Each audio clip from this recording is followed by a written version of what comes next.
Alors, Eliana, nous allons parler d'un sujet d'histoire juive, mais qui n'est pas obligatoirement très connu. Peut-être que d'autres connaissent, mais en tout cas, moi, je ne le connaissais pas. Bonjour Daniel, Bonjour. en effet. Aujourd'hui, à la date d'aujourd'hui, c'est-à-dire le 28 janvier, mais non pas en 2019, mais un peu plus tôt, en 1770, on a une excommunion. Une excommunion, donc un membre du peuple juif est mis à la porte par les rabbins. Et ce membre du peuple juif, c'est Jacob Frank. Alors Jacob Frank, c'est la personne qui a inventé le franquisme.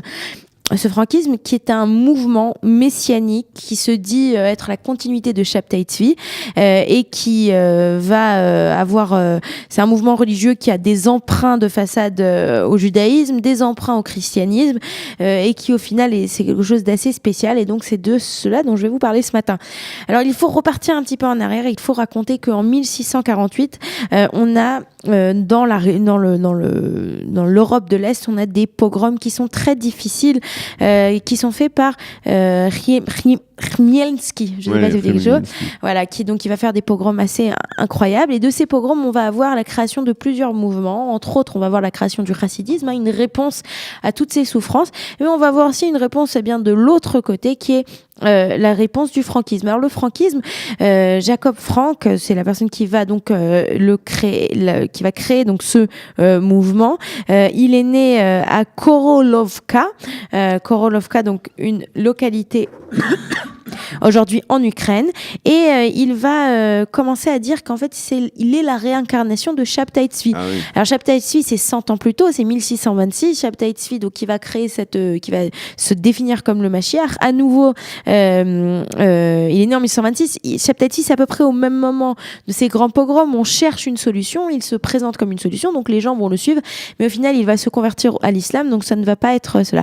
Et Jacob Frank, lui, est bien dit que il est la continuité, la réincarnation donc de Shabtai Tzvi, et il va c'est un personnage qui est ambitieux, il va créer une nouvelle secte en Turquie. Il va se mettre en relation avec la secte des Donmé, ces célèbres Donmé, les Sabbatéens, et il va commencer donc à dire qu'il est une réincarnation du Messie. Il va créer une théologie kabbalistique soi-disant, c'est un amalgame de croyances juives et chrétiennes, et il va créer un système de trinité qui nous rappelle la trinité chrétienne, dans lequel il dit voilà, la nature divine, elle a une réincarnation, elle a trois incarnations séparées.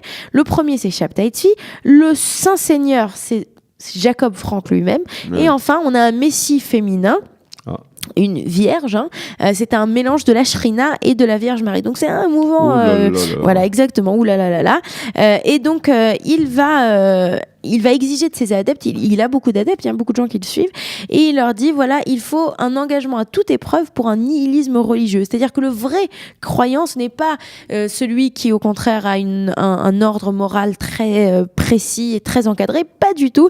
Il faut abandonner tout code moral ou religieux, il faut se livrer à la débauche, à des rites sexuels orgiaques, il faut faire beaucoup de choses qui vont en fait tout à fait en opposition avec la tradition juive. Et surtout, ce qui est important, c'est que le croyant est tenu au secret. C'est-à-dire que tout le monde fait ça, mais sans le dire. Donc, c'est quand même assez spécial. Il a donc son excommunication. Alors, il a pas réussi. Non, il n'a pas réussi parce que, c'est-à-dire, il se fait excommunier à la date d'aujourd'hui, donc en 1756. Mais en fait, il reçoit un certain soutien de l'évêque catholique de la région, de Kamieniecki-Polski. Et celui-ci, il va se retourner contre les rabbins qui ont excommunié Jacob Frank, et il va avoir une dispute du Talmud, ça nous rappelle une disputation, et puis et à ce moment-là on décide que les rabbins ont bien entendu ont été vaincus, on va brûler des milliers d'exemplaires du Talmud, et donc c'est vraiment il y a beaucoup de tensions autour de cette histoire du franquisme. Et puis il faut dire qu'un peu plus tard, énormément de ces franquistes, on parle de milliers, des milliers de franquistes vont se convertir au christianisme. Il avait quand même il a été soutenu, il a eu des milliers de disciples, et puis surtout cette idée qui est révolutionnaire, qui dit que en fait en très gros on peut faire partie d'une secte en lâchant tout, en lâchant prise, en en étant l'inverse de ce que c'est en général un juif, d'avoir des règles très précises. Et donc, il va se faire baptiser lui-même dans la cathédrale de Varsovie, mais à ce moment-là, le clergé polonais va se rendre compte qu'en fait, que sa doctrine de la Trinité, dont on a parlé un peu plus tôt, c'est pas tout à fait la doctrine du christianisme. Et puis, il se rend compte que les adeptes du franquisme pensent que Jacob Frank est le Messie. Et donc là, à ce moment-là, les choses se passent moins bien. Il est arrêté, il va passer 13 ans en prison. Et quand il va être libéré, eh bien, en 1773, il va s'installer près d'Offenbach, donc près de Francfort. À nouveau, la secte va se réorganiser à ce moment-là.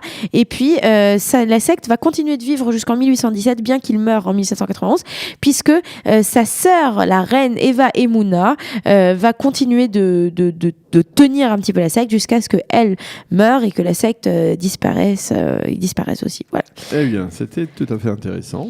Je ne sais pas si beaucoup de gens connaissent, mais en tout cas, c'était intéressant. Voilà, le franquisme, c'était ce matin sur Studio Qualita, Daniel. Merci beaucoup, Eliana. Nous allons marquer une pause et on va se retrouver dans quelques instants avec Franck Assuli, notre ami Franck, pour parler des lendemains de fête après le gala du Cœur des Mamans, un gala qui a été une véritable réussite au-delà de toutes les espérances les plus folles.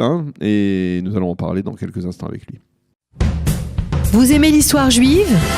Retrouvez Liana Gurfinkel dans Un jour notre histoire sur Studio Qualita, c'est tous les matins, pour découvrir ensemble les événements et les personnages qui ont fait notre histoire.